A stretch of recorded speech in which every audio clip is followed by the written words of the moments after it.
মেয়েদের জীবন কতটা অদ্ভুত। বিয়ের আগে যে মেয়েটা কখনো প্লেট ধুয়ে ভাত খায়নি, সেই মেয়েটাই বিয়ের পরে সবার জন্য রান্না করে না দিলে কেউ খেতে পারে না। সংসারের সকল দায়িত্ব তার কাঁধে এসে পড়ে। হ্যালো এভরিওয়ান, আসসালামু আলাইকুম। সবাই কেমন আছেন? আশা করি সবাই অনেক ভালো আছেন। আলহামদুলিল্লাহ, আমিও অনেক ভালো আছি। গতকাল রোদ ওঠার কারণে অনেক জামা কাপড় জড়ো হয়েছিল, সেগুলো সবকে ধুয়ে রোদে শুকিয়ে এনে সব ভাঁজ করে তারপরে আমি বিছানাটা সুন্দর করে গুছিয়ে সব কয়েকটা রুম ভালো করে ঝাড়ু দিয়ে নেব।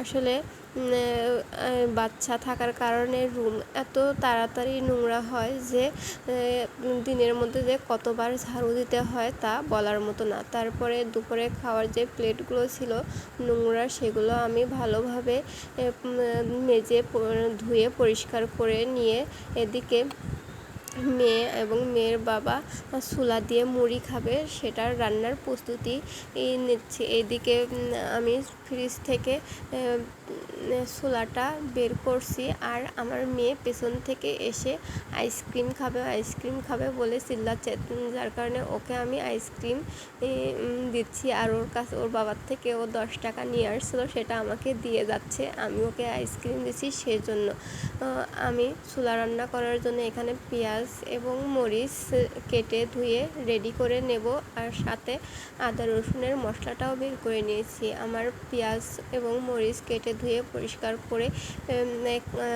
করা হয়ে গেছে। এখন আমি ছোলাটা রান্না করার জন্য কড়াইয়ে পেঁয়াজ এবং মরিচ দিয়ে একটু তেল দিয়ে ভালোভাবে ভেজে নেব।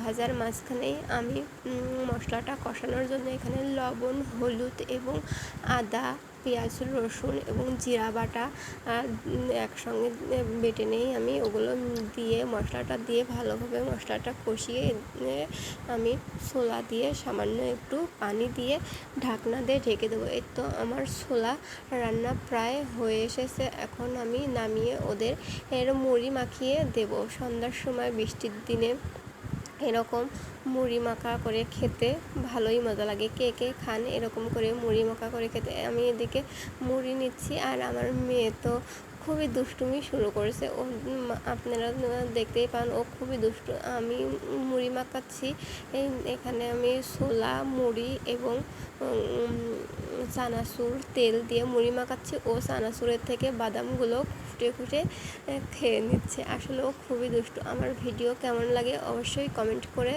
জানাবেন, আর আমার পেজটি ফলো করে লাইক কমেন্ট এবং শেয়ার করে দিবেন। আর আমার ইউটিউব চ্যানেল থেকে যে দেখছেন অবশ্যই আমার পেজটি সাবস্ক্রাইব করে লাইক কমেন্ট এবং শেয়ার করবেন। ধন্যবাদ।